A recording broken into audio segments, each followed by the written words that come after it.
and Jenna's getting the recording set up, and we're super excited to have a great turnout tonight. Oh gosh, I'm gonna do it again and get the number wrong. I think this is 10, double digits. This is the 10th session, which is amazing. So, all right, official welcome. Let's get this started. We are so excited to welcome everybody to the 10th session in the inaugural Alumni Speaker Series. We have a couple more, just 2 more now, because April will be over soon. And we'll talk about the upcoming topics in a little bit, but we have 2 exciting sessions coming up. And but we're thrilled to welcome 3 alumni. We have a panel tonight to hear about their experiences working in the NICU. So I think Emma is moderating tonight, so she'll introduce our speakers, but let me tell you a little bit about the history, because I do see some new faces tonight, which is great, and also some folks who have been here throughout the series, which also is really wonderful. So history on this, right? This kicked off this semester, and we're thrilled that it's going to continue now that we have the ability to have really accessible ways to get our alums back and to use our technology to connect with each other and to connect with our current students. And some of our students who are recent alums or done with their on-campus. We see a few of our grads who are just finishing up their fieldworks now, which is so exciting for them to get to stay connected and for us to see you. So, our alumni are incredibly important for us. They are our ambassadors out in the world, in the profession of OT and the community, and really are the face of ICOT. And I think it's so amazing for our current students to learn from our alums in this venue and to see where in just a few years, this will be you and all the different career pathways that your OT degree can take you. That's sort of in the spirit of this semester's series has been looking at innovative practice areas, so non-traditional or emerging or specialty areas, which is really exciting, and things that you maybe don't learn about as much in the curriculum. So this idea came from Emma and Julia, who were sparked in the fall with some interest in non-traditional and emerging practice areas and thinking, wow, we really want to learn more about this, and how can we get this info to our peers, our classmates. So they chatted with Jenna, who then connected with me, and we put that together with the vision of deepening our alumni connections.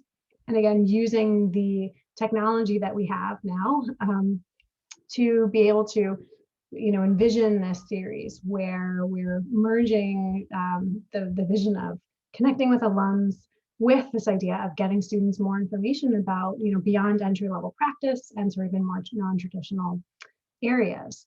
So it's been a really lovely ride with topics all the way from working with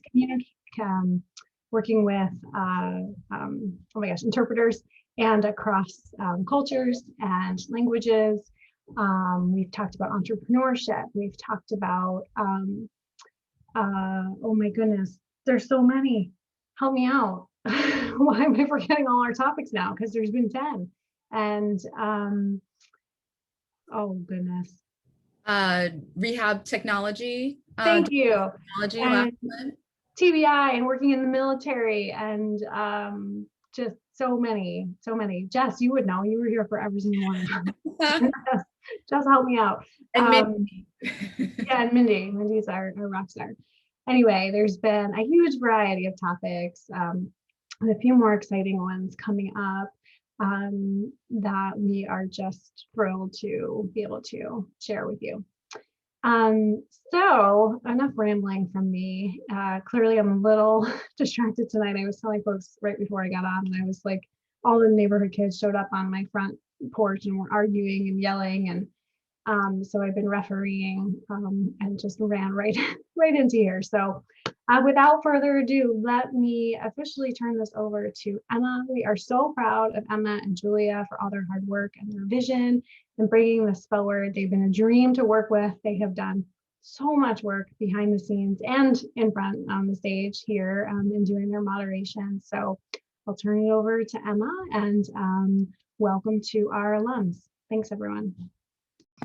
Hi, everyone. Thanks so much for that warm welcome. I get so blushy. But thanks so much for being here, everyone. It's so good to see you all. We are so excited for this topic. We know that this is a really interesting one and a lot of people have interest in it. So we're so excited to be able to be presenting this and so grateful to Jen, Laura, and Molly for being here tonight. I'll kick us off with some quick access information. So we do have a live transcript offer, and if you click on CC live transcript at the bottom of your Zoom window next to reactions, two options should come up. You can click show subtitle, which will make captioning appear at the bottom of the screen, and to turn off the closed captioning, you can click on CC live transcript again and then hide subtitle. Your second option is view full transcript, which will make the live transcript appear on the side of the Zoom window.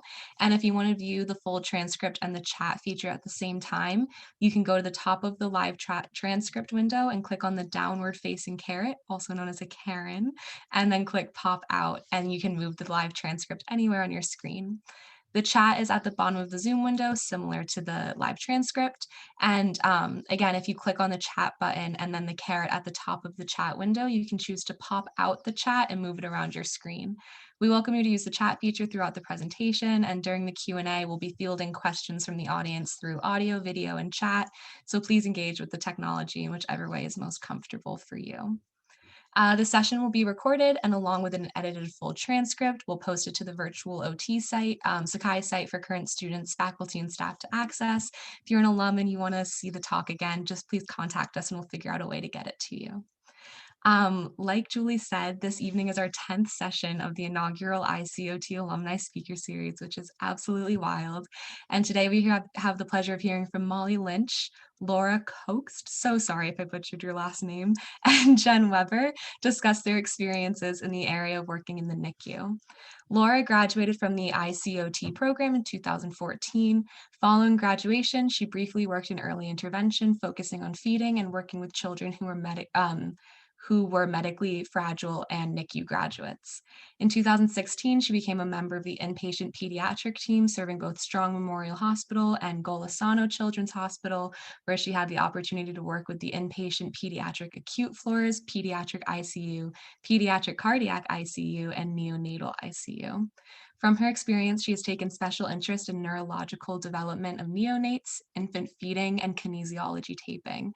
She is certified as a certified neonatal therapist through the Neonatal Therapy National Certification Board, care of the extremely low birth weight neonate, and neonatal touch and massage.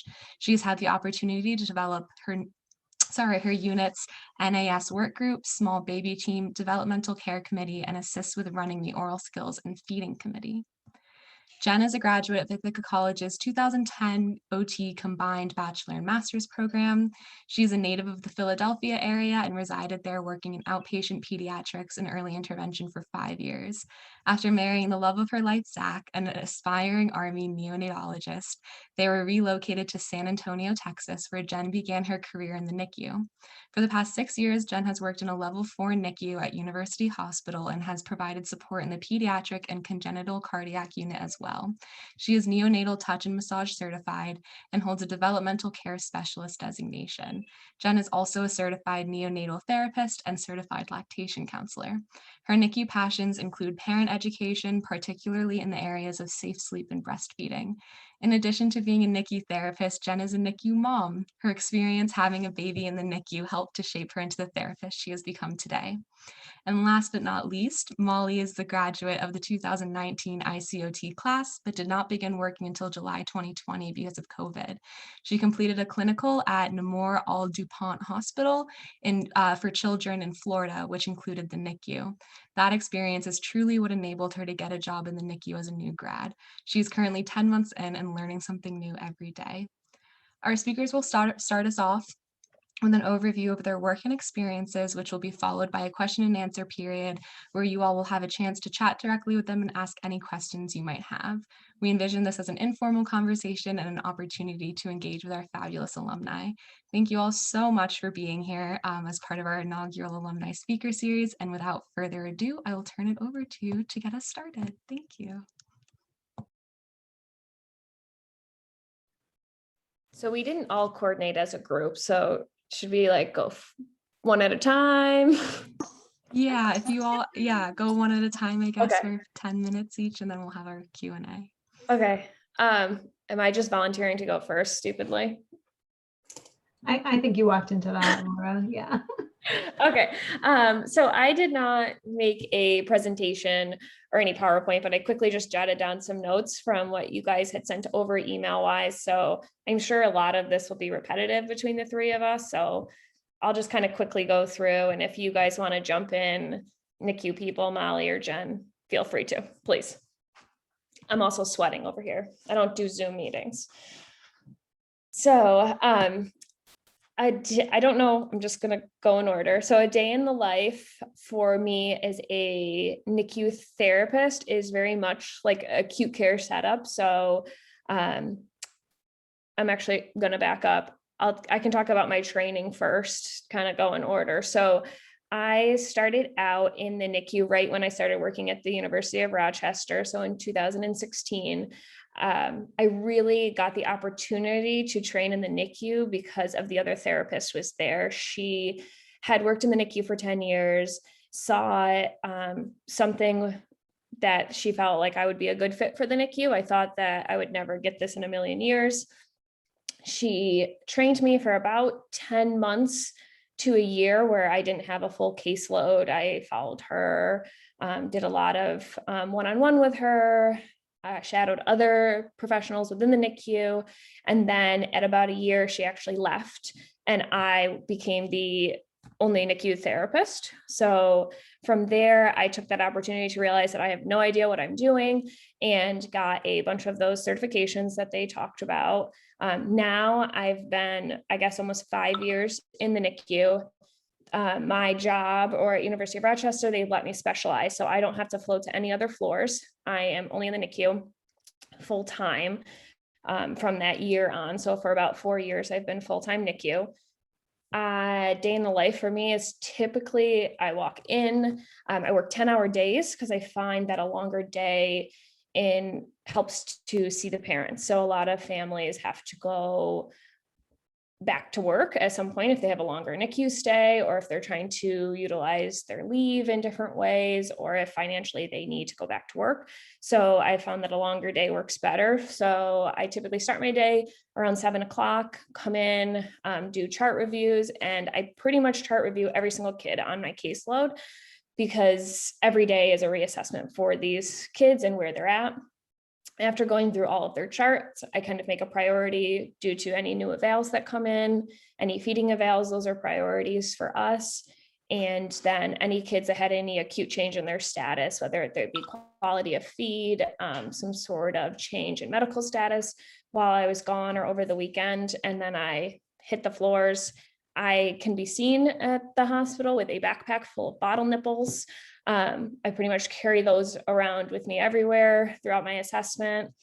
I typically, after my prioritization, the NICU is all about communication. I speak with all of the nurses who have those babies. Is there anything new with their feeding, with their development, with what's going on with their day? I talk with the parents, and then prioritization inevitably changes, and my whole day is totally different from what I originally planned. Then from there, I will typically do more treatments and evaluations. We have a lot of long-term chronic kids. It's a level 4 NICU.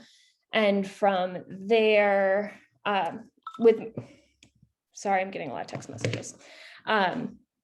So we do a lot more treatments. Typically that's about 30 minutes long for me. Sometimes can be up to an hour for chronic development kids, or if it's a long parent education session. I will typically then, if I'm not treating or in evaluations, once a week, I go to health team rounds, which is where the interdisciplinary team gets together and discusses what's going on with each baby in regards to social development, feeding, and where they are medically and how close they are to discharge and what they'll need.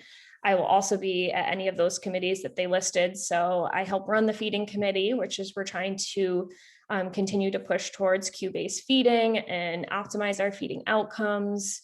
I'm a part of a developmental care committee, neonatal abstinence syndrome committee, where we're working towards eat, sleep, console.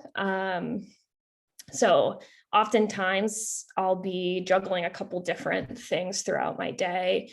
We're a teaching hospital, so I tend to get a lot of like med students with me for the day, or I take all the new nurses who are starting in the NICU with me for a day. So typically that's a couple times a week. I have a nurse with me to learn about feeding or development or positioning. I think that's pretty much a day. And then of course, note writing, which is the bane of my existence, but needs to be done. And then I go home. So that's a day. I don't know if you want me to keep going or if anybody else wants to talk about their days in the NICU. I can jump in. I think a lot of what we do overlaps. So I also work in a level 4 NICU. So for anyone who's not familiar, that's the highest level acuity NICU that there is. And I'm not sure if Laura has other disciplines in her NICU. We have OT, PT, and speech in our NICU. So the way that it works for us is that all of the babies, once they are 32 weeks corrected gestational age, they'll get a speech consult. We did recently implement cue-based feeding on our unit. So they'll start assessing for feeding readiness at 33 to 34 weeks, but they'll get consults at 32 weeks. So speech will be involved with all of the babies at that point. And then OT and PT, we just divvy babies up based on our availability, because what we do pretty much overlaps. But for our longer complex infants, once they reach about term age, if they're going to be with us for a while, then the other discipline will jump on as well. And we'll start dividing goals into like fine motor, gross motor, or sensory, that kind of stuff. So a baby typically gets OT or PT and then speech additionally. So just like Laura said, I come in, I chart review on all of my patients because things can change at the drop of a hat. It's really fun because they don't usually write the note until the next day. So I also have to talk to the nurses to make sure that that nothing else happened. Oh, sorry. Cue-based feeding. Sorry, we'll backtrack for a second. Laura, you can jump in if you want. Cue-based feeding is an approach to oral feeding for babies that, aside from how we kind of used to do it, was like a quantity-based feeding, where every 3 hours, a baby has a care time where the nurse gets their vitals, and then the baby would feed, whether that's orally or enterally, like through a nasogastric tube or an oral gastric tube.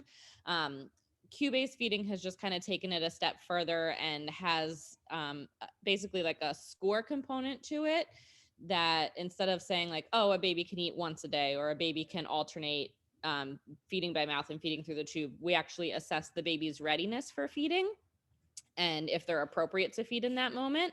And then additionally, it assesses the baby throughout the feed to see when it's appropriate to stop the feed.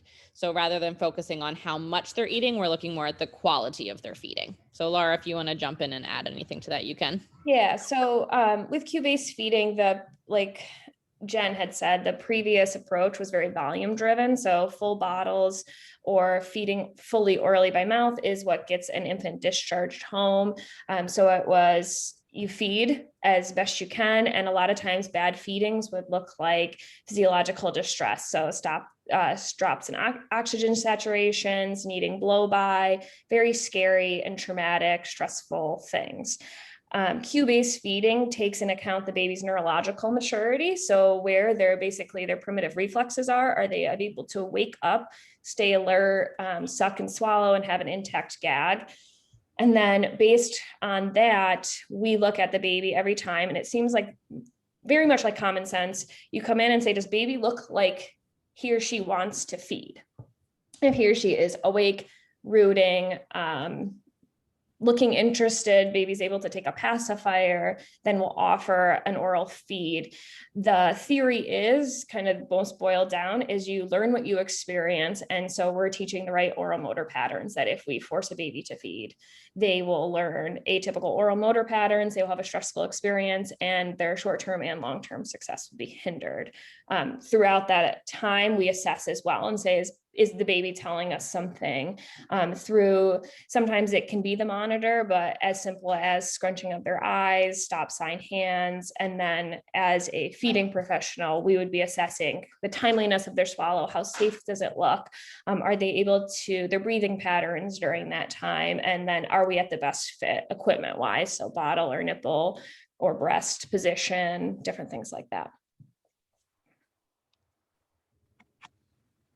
Cue-based feeding has been around. Oh goodness, Catherine Shaker. How long has Catherine Shaker been around? She's been around a while. Cue-based feeding has been around for a very long time. You'll hear a lot of units say that they're still working towards it because it's a huge cultural shift for the NICU. It still feels new to my NICU, which has been doing cue-based feeding for 10 plus years. It's still a huge shift. So, but it's been around, I want to say over 15, 20 years. Yeah, but I think more recently has been incorporated into practice for sure. Unless people were really ahead of the times. Yeah. And I just want to round back with my interdisciplinary team. OT was always the primary therapy in the NICU, which was really nice. PT just started in our NICU. We actually have some really cool developmental professionals. We have a child life specialist who is trained in NICU, and we actually have a music therapist who has a NICU certification, which is really cool, that we'll work with. We do have a speech therapist. Different NICUs do different things. OT in the NICU is primary with feeding, and speech therapy is consulted in if we need a swallow, if we feel that there's something above what we're able to do within our scope, such as a swallow study or a concern for aspiration. Yeah, my NICU is pretty much the same as Laura's. Is OT is the primary. There's 3 full OTs. I'm also in a level 4, so we have about 80 beds.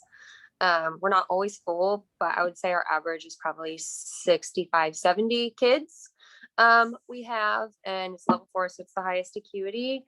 There are 3 full-time OTs, 1 totally full-time speech therapist in there, and then 1 PT who comes in mainly for a lower extremity splinting needs. So like if a child's born with like a clubbed foot or something, and he also comes in if maybe a long-term kid who's really medically fragile at time of discharge might need like a helmet fitting if they just weren't able to be rotated enough to keep that appropriate cranial shape. But as far as my day, it's pretty similar to them. Just come in, do our chart reviews. I work 8:30 to 4:30 or 5. And we go up during the care times, which Jen touched a little bit on.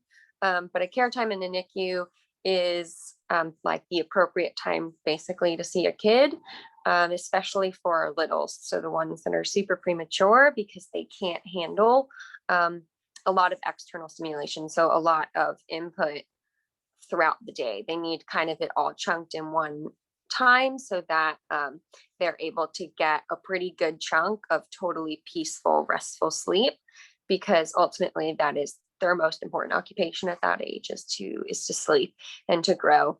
In terms of what I do is OT's primary. So we do a lot of feeding, but we're also the developmental therapists and the advocates for the babies is how I like to talk about it. The advocates for babies, definitely advocates for the parents, and kind of teaching them to be advocates for their kids. Because a lot of parents are really scared when their kids in the NICU, understandably so. It's a really scary environment. So kind of being that external support system for the parents so that they feel involved in their child's care, and they feel comfortable enough even to just offer a comforting hand or allow their kid to maybe grasp their finger during something that's more of an uncomfortable procedure. Just really simple things that to healthcare professionals don't really seem like a lot, but I know one of the questions is like, what is the most satisfying thing of working in the NICU? And I would say there's a lot, but one of my favorites is a lot of the times I'm the one that really encourages the mom or the dad to like get in there, get in the isolate, do what we call containment hold. So kind of putting a hand on their feet and their bottom, and then on top of the head, like giving them that love. I really promote skin to skin. Yeah, I would say that's my favorite. I would say is working with parents and increasing their confidence, because it's really gratifying to see them be comfortable enough to just be a parent, right? Like go in there and comfort their kid if their kid is crying, because a lot of the times if they're not given that support, then they won't feel comfortable enough to do it. And then they kind of feel isolated from their kid, and their kid doesn't get the benefits of smelling mom and having mom there. So that would be my favorite part. But my day is basically the same as Jen and Laura's. Yeah, we do a lot. So because I'm not a primary feeder, we do more of the developmental. So a lot of massage, a lot of parent education, helping with skin to skin or kangaroo care. We do splinting and kinesiotaping as appropriate. A lot of positioning, 2-person cares with nurses, swaddled bathing. Wednesdays is bath day, so we do swaddled bathing with our babies, which is awesome. So yeah, it's fun. It's a really fun environment to be in. And like Mollie said, I think my favorite part about it, just the best thing to ever do, is help a parent do skin to skin for the first time, holding their baby for the first time. Some of these parents wait weeks to hold their babies, and just the tears are flowing, and it's just emotional and happy for everybody. So that's my favorite part, is when I help somebody do skin to skin. Yeah, I think like within the NICU as a neonatal therapist, I always kind of boil down a role as feeding and development, but it mostly comes down to that infant's and the baby's neurological development, which is directly impacted by stress. So everything that typically I do for intervention is to mitigate stress, reduce stress, prevent stress from happening, and that includes the parent. So it's really cool to work how much you have to, even though the baby is your patient, it's the whole family, and everybody who's going to be interacting with that baby, because that parent's ability to feel comfortable, being present so that the baby can smell them, having positive touch, whether it be massage or just the way that they're transferred out of the isolette, can make a lasting effect on their development, their infant mental health, their mental health later on. What's really cool about the NICU now and neonatal therapy is that the research is increasing, and there is more of a focus in neonatology and NICU as a whole on more of the long-term developmental effects and mental health effects from being in the NICU. So I think it's more than ever an appropriate time for OT to just keep jumping in there. For sure. I post this pretty frequently. So Lil, come here for a sec. This is Lily. This is my NICU graduate. Say hi. No, this is my NICU graduate. I already worked in a NICU, and my husband was already on the path to become a neonatologist when she was born. But Lily was in the NICU for a very brief amount of time, about 1 week. She wasn't actually premature. We just had some complications, and she needed some help breathing and eating when she was born. But just spending a week in the NICU changed my entire perspective of being a NICU therapist, because I struggled so much with having a NICU baby, even after the fact, that I can't imagine what some of our families go through.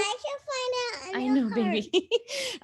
So being a resource for parents and, just being that support system sometimes is really important. And it's within our scope, but it's not something I like bill for, I can bill for parent education, but sometimes you're just the shoulder to cry on, the ear that listens, and things like that. So I think that's the hardest part of being in the NICU is seeing some of the family mental health and trauma that goes along with it, because what we do is necessary at times, but like Laura said, we try to mitigate stress, but stressful things happen in the NICU. It's just inevitable. Wow, thank you so much. And thank you so much for discussing those really like non-tangible aspects of OT that are so important. It's what makes OT OT. It's so great to hear. Kind of going into our next question, how did you get into your area of practice? Was it something you always saw yourself doing? Jen, you kind of touched on being a NICU mom, it changing your perspective on a lot of things. So just sort of how did you get to where you are, and potential advice for people that want to get into similar areas? Getting into the NICU, Molly, you lucked out big time. Getting into the NICU is not easy. I worked for 5 years as a pediatric therapist before I landed into a NICU job, and it kind of just fell into my lap, which was really nice. We were moving to San Antonio. My husband's in the Army and he was doing his residency here, and I was looking for jobs and I saw a NICU position, and I had always been interested, but literally knew nothing about it. And they took a chance on me, and it's 6 years later and I'm still doing it. But it involves a lot of mentorship, a lot of learning on your own, like Laura said. I did, there's a National Association of Neonatal Therapists, and every year they host something called Ignite. And it's a mentorship program. Yeah, it's a mentorship program that is a year long. And every month is a different topic and education piece that you go through. So they have like little webinars that you do and education that you do. But on top of that, the Neonatal Touch and Massage Care, Ann Waitsman is a good friend of mine. Her company does great education. And Catherine Shaker's course is fantastic if you're going to be doing any feeding. She's a big name in the feeding, but you really have to put in a lot of effort at work and outside of work, I think, because most people that I've come across didn't get NICU education or got maybe a lecture on NICU. There's theories, synactive theory, family nurture, there's so many different theories that we don't even touch on about NICU. I have to go help my 3-year-old go to the bathroom. I'll let the other girls take over. I can go next. I definitely didn't plan on being in the NICU. I was on track, I thought, to working with adults with spinal cord injuries, traumatic brain injuries when I graduated. Ithaca, Mindy's nodding because I was all about it. And when I graduated, looking for jobs, I ended up in Rochester. And the only job was available was early intervention. And I knew I liked kids, so I did that. And I realized that I could get some of that more traumatic or medically intense opportunities within pediatrics. So I just, out of a whim, applied to the University of Rochester when they had an opening, thought that I would never get it because I didn't actually have the years of experience that I thought that I needed.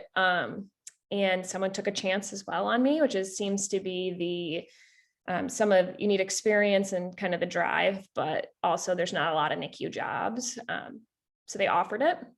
I took it. It's a ton of outside education. I thought I would never take another test again, and I've taken a million tests. I definitely was not into theories in college, and all I do is educate the nurses on different theories of development. So I am exactly turning into, I didn't think I would be. But yeah, it's a long road, and you have to be able to, I always tell people, like, the best neonatal therapist is able to be confident in their recommendations, but not overconfident, and willing to always learn and always open to learning more or accepting that you don't know everything. And when you don't know something, to say you don't know it. Yeah, just kind of happened. And now I'm never going to look back. I recognize the fact that I am a new grad in the NICU is not normal. You do typically need a lot of experience before you land a NICU job, and I understand why it was not easy by any means. I felt really overwhelmed for the first few months that I was in there. I did do the Ignite program, so that year-long mentorship. I started it before I started the job because I was like, I know nothing. I know how to care for a baby because I babysat all my life, but NICU babies are not typical babies. So I knew nothing. So I automatically jumped in that course, and I think that was a huge lifesaver. And then I also got a lot of mentorship through the 2 already existing therapists here. But in terms of how I got the job as a new grad, I kind of knew that I wanted to do NICU, or at least do acute care at a children's hospital, which is also pretty difficult to get into, because typically people love their jobs there, and so they don't really leave. And so I took if I'm remembering correctly, for fieldworks at Ithaca, you can like choose out of the existing bank of contracts that are already established between Ithaca and then a site. Or you can do an independent one for your specialty, or you can kind of take the super hard route and basically create a new contract with a site. And I was really particular in the fieldworks that I wanted to do for all of my fieldworks. So I actually, for all of my long fieldworks, so the 2 12 weeks and the 8-week, I didn't use any of the sites that Ithaca had already had contracts established with. I took the hard route because I knew that I wanted something really specific. And I think that's how I got the job that I got, is because I knew I wanted something in an acute care setting in a children's hospital that had access to the NICU. And I looked for it. I had to travel for it. I went to Florida, but I got it. So I would say my advice to students is kind of, if you know what you want in terms of after you graduate and your job, but maybe the contract isn't already established, to take that hard route. You're going to have to start a lot earlier than you think you will, because it takes a lot of work, but it will pay off big time at the end, because you're going to have probably really specific, unique fieldwork experiences, because you went ahead and you took that extra step and kind of formulated something for yourself. And then also you're helping students that are coming after you, because a lot of times once the contracts are established with you, then Ithaca can help maintain those contracts. So maybe that position will be open for a classmate in maybe the class below you. So that's how I did a fieldwork in the NICU, and then I again had to move. I moved from Pennsylvania to California, but I knew I wanted to do it. So I just moved across the country in the middle of the pandemic and decided to start work. And it's been great. I love it. I love my job. It's just, I would not change anything. Wow, thank you. It's always so encouraging to hear, like, as a current student, from people that are actually doing it, and taking those risks can be really scary. Just so to see how it pays off is always so nice to hear. Also, I'm loving everything in the chat. Please keep asking questions or interacting. It's great. If you have any questions, feel free to unmute yourself. Oh, Lily just asked a question. What is the average amount of time that kids are on your caseload? That depends on how old they are when they're born and all of their comorbidities. So the shortest time I have a kid on my caseload is a couple days, and the longest I've had a kid on my caseload is over a year. Same. Yeah. Yeah. It really just kind of depends on the caseload in general. We don't have automatic orders in my NICU, so it just depends on each kid. When we do receive orders, are able to speak with the medical professionals on why there's a need and for how long. I typically and have very rarely discharged a kid from my caseload prior to their discharge. If you are in the NICU, you are having a stressful experience, you have a risk of developmental delays. So I will not discharge. I will keep them on until they go home. Yeah, I would have to agree with that. It would be a kid who maybe came in for something really, just something not serious. And then initially maybe they weren't doing too hot with feeds, but then sometimes with kids, like a light bulb literally just goes on, and then they take off and they're great with feeds. But I would say it's very rare that I discharge a kid before they are physically getting discharged from the hospital. Just because there's a lot of parent education for after discharge and like what life might look like. And it's kind of surprising. I don't know, the area that I'm in, we have a lot of first-time moms. So we do a lot of education on like bottle systems and transitioning and flow rates as they get older. Because a lot of people don't necessarily know that that's something that you have to do. And we also do a lot of education for swaddle bathing and limiting screen time and like cranial shaping and just kind of like development and the highlights of development. So they have a little bit of a tool book to recognize any red flags that might come up after discharge. Great.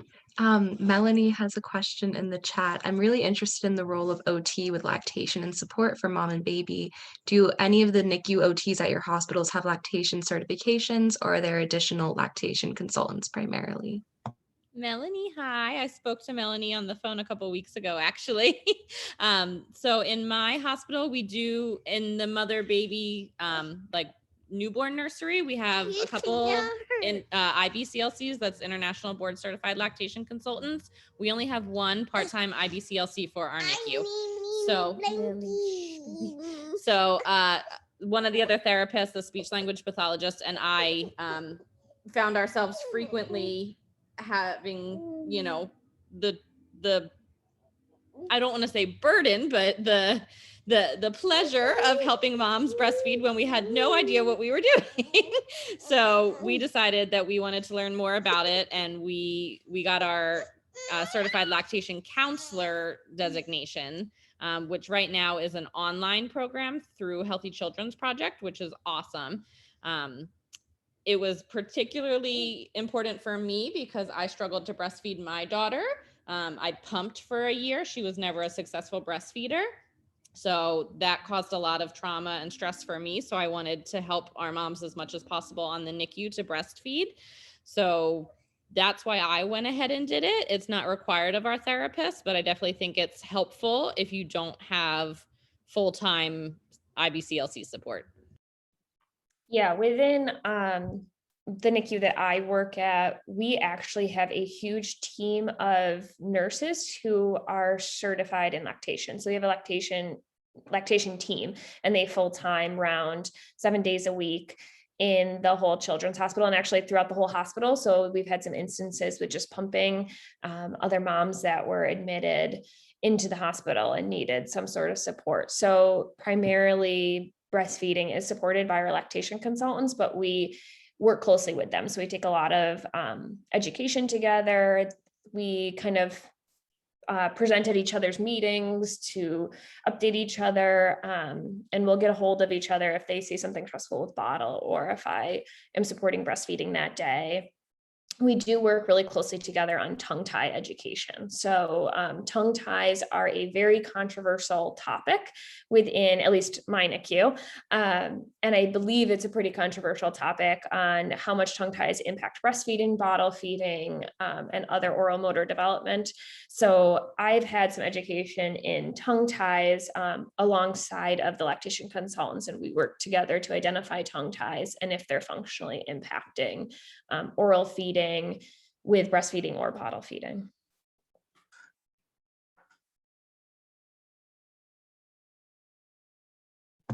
Thanks. We just got another question from Camille. How many additional certifications does a typical OT have? I know it probably depends, but I am really curious what the norm is, / what are the most common certifications? So I assume you mean OT in the NICU specifically. I work with some OTs that don't have any additional certifications. And then, Lily, you have to wait, baby. And then I've lost count of how many that I have. I'm sure you guys have them all written down from the intro. But I want to say that the certified neonatal therapy certification is pretty common these days. It is an exam that you have to pass. And then the neonatal touch and massage certification I found is pretty common as well.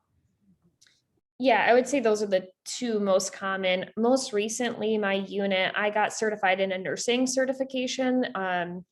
Some of the nursing certifications are multidisciplinary. So that is a very well-respected certification program, the nurses within our NICU. So I studied for the extremely low birth weight nursing certification. And because of that, I am working with a team to be a part of a small baby team. They're trying to change the structure of our NICU so that there's a section of just babies who are born extremely low birth weight with people who are certified in this examination approach to everything. So that is a really cool opportunity to have through certifications. Like Jen said, I would say the person who trained me, she did not have any certifications, and she's the best NICU therapist I've ever met. She's amazing.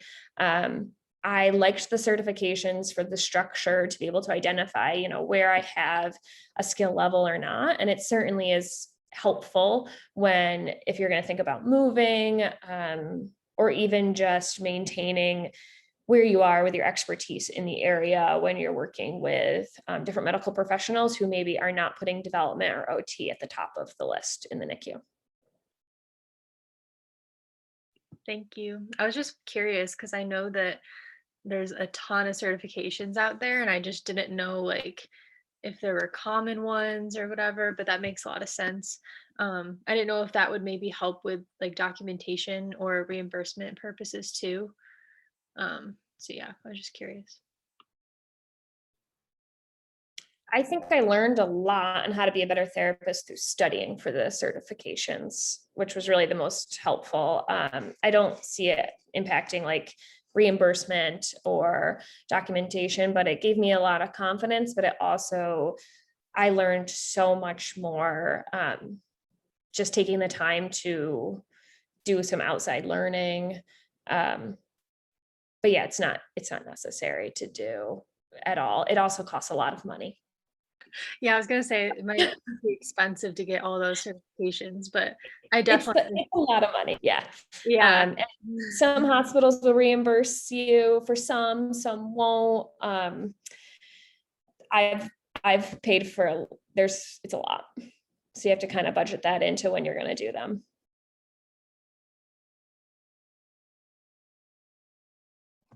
Thank you. We have some questions about massage in the chat too, and sort of the differences between infant and neonatal massage, as well as just parent education and how it's used in the NICU. If any of you would kind of like to speak on that. Sure. So the certification's not required. I learned neonatal massage before I got the certification. The certification, Lily, sweetie, I need you to wait, baby. Okay. Sorry. The certification, in addition to the hands-on portion in person, had like 12 or 15 hours of online education that I actually found super helpful, that ranged from topics as like going green in the NICU to sensory development to the importance of sleep. So it went way more in depth than just massage. Learning the massage strokes themselves was actually a very small component of the course. So I recommend to people who have had a mentor and have learned how to do neonatal massage to still take the course, because it's a fantastic course. But infant massage is a little bit different. So I worked with another therapist who was both neonatal touch and massage certified and infant massage certified. We use a lot more infant massage with our NAS neonatal abstinence population. But the neonatal touch and massage is what I use primarily for my NICU premature babies.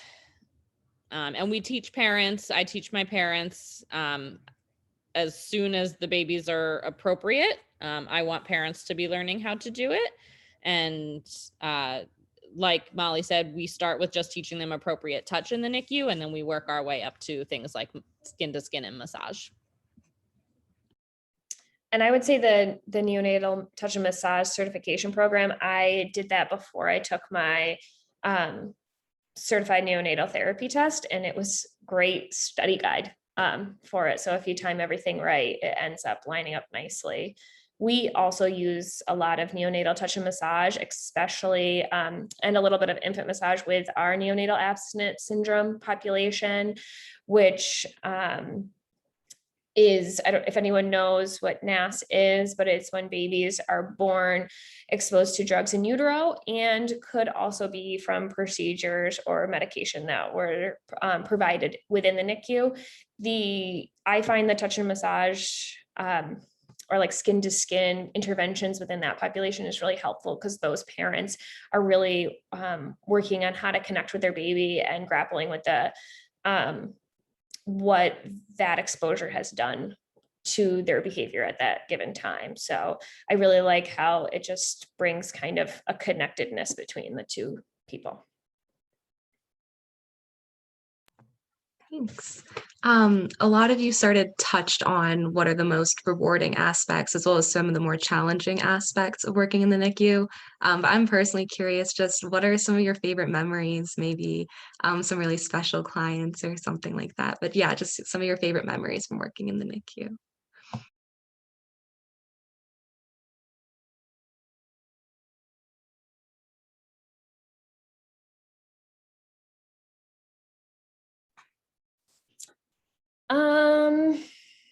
I don't know if there's one specific memory. It's really fun when things are going well. So I have some really good memories of like the first time I helped a family do a swaddle bath together. I still like can get choked up thinking about that. There's a lot of fun times there's a lot of kids who unfortunately we call them like they're very isolated. Their families are not able to come in and visit. And we end up being there as their primary developmental stimulation. And so there's a lot of fun with working with those kids to provide them some sort of normalization.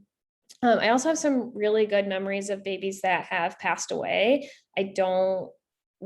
Not every kid I work with, or there's a large majority, but I typically really like working with the more palliative cases because it's a lot of memory making. And I have some really nice memories that really are kind of why I love working in the NICU with parents of a baby with osteogenesis imperfecta who had kind of a bucket list of things they wanted to do before care was withdrawn. So we did footprints and held for the first time and modified a way to go in the bathtub and modified a way for the baby to get in a wagon to go outside. And those were probably some of like the best memories, even though it sounds more depressing, but it was a really nice experience.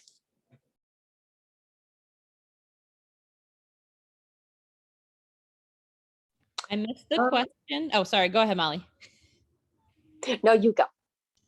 So I missed the question because my thing froze, but I think I got the gist of it. It was like, what's my most favorite memory? Like Laura said, it's really hard. So I'm going to throw a curveball. My favorite memory was skin to skinning my daughter when she was in the NICU for the first time. That'll be my favorite NICU memory. I mean, I've only been in this job 10 months. So I would say one of my favorites is you tend to get pretty close with your families, especially for maybe a kid who was born really early. And then in my NICU, we get automatic orders. So I'm there from day one, talking with parents and seeing the kid if they're appropriate to be seen. So I had a little girl come in who was born at 25 weeks gestation, which is little, quite little. And she stayed in our NICU until she went home, and she was discharged at 48 weeks. So she was there for a long time. And I would say my favorite memory was, honestly, it was nothing that we did in a session together. I was just exiting a room, and I knew she was going home that day, but for our long-term kids, we'll do parades around the NICU if they're going home. So I was exiting a room and I saw her like coming down the hallway in her little goodbye parade, and her parents were like, "We're going home." And they were so excited that they were going home. And like the mom came over and gave me this really big hug. The dad gave me a hug. I was like, said bye to the child who had no idea what was going on. She was fast asleep. But I would say that was probably one of my favorite memories. And then I also had a really great swaddle bathing session actually today with an NAS baby. And he is just unconsolable, even with his dosage of morphine, especially because they're trying to wean him right now. But the moment that we put him in the swaddle bath, he just like, you could just see the relaxation that just like came over him, and he just like opened his eyes for the first time and like looked around. It was so appropriate, and that was really cool to see. That's so great to hear. Thank you. Anna just asked a great question in the chat, and this will probably be our last question since we are coming to time flies. But she asked, since the NICU environment can definitely be stressful, what do you do to prevent burnout, which is so important?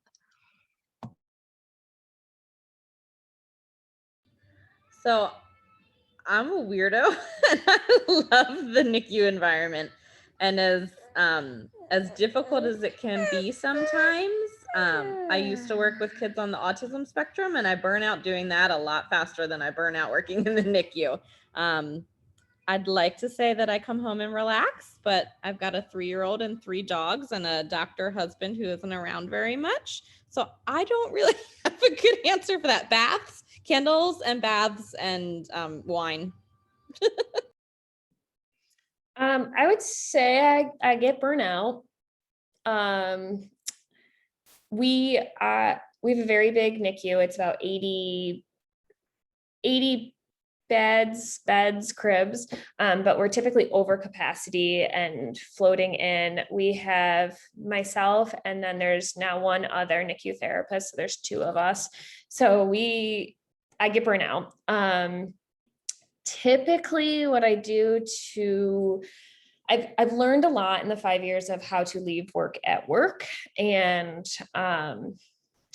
just kind of try to have that separation where I'm not going home and thinking about what happened at work, what someone said to me, if my recommendation is correct. So I've done a lot of work of just telling myself, which sounds horrible, I am not a brain surgeon. The sun will rise in the morning. I'm going to show back up and just keep going. Also, making sure you actually take your time off and vacations. I thought that I was a hero in the beginning, and I just wouldn't take a lot of time off that I had for me. And I found it to be very helpful that even if I don't have a trip to go on, that I just take time off. I advocated for a schedule change so that I could do the 10-hour days. That helped with my families that I treat so that I could see them. And I wasn't staying late so much, but I also was able to work better within the time that I had. So I think it's kind of learning yourself, making sure you take time off, and but I definitely get burnout, and my NICU counterpart will identify when each other's burnout and kind of take the grunt of like, hey, I'm really burnt out right now. I just don't have it in me. And we'll pair our caseloads to be able to kind of get a little break within there. I don't know. My NICU is pretty okay. My supervisor is great, and so are my other coworkers. In that we can have the flexibility. You basically have to be there for 3 care times throughout the day. So if I'm like really burnt out and I feel like I just am operating on no hours of sleep, I will say like, hey, I'm going to come in for the late feeds.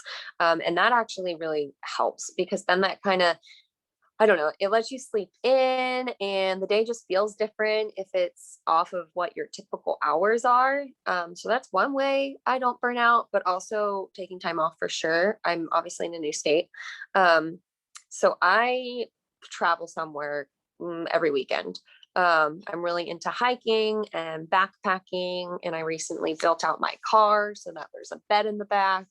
So I definitely totally leave work at work for sure on the weekends, and I check out and I go to a national park or I go to the coast. And I would say that's definitely how I for sure don't get too burnt out, because I'm basically rejuvenated with something that I love even more than the NICU. Wow, thank you so much, all of you, for coming and speaking and sharing your insight. I think we all learned so much, and I can't believe it's already time. So yeah, we really just are so grateful for your time and sharing all your wisdom with us. Just a quick reminder that the transcript will be provided along with the recording, and we have 2 more speaker series this semester. Next week, we'll actually be having a Crip Camp viewing and discussion with Jenna Heffron and our alum, Michaela Block. If you plan on coming, it would be great if you could watch Crip Camp beforehand, asynchronously, so we can have a synchronous discussion. If you can't, no worries. We will provide context, but it would be great if you could watch at least part of it, so that we're kind of all on the same page going into the discussion. That's next week, April 21st. Thank you again so much. If you have any questions, feel free to stay behind, but if not, have a great rest of your night, and we will see you next week. I can stay and answer any questions. My daughter is happily watching television. Yeah, I can stay too. My husband's making dinner, so I don't have anything to do. Thank you, everybody. I have to jump off. I'm meeting with a prospective student.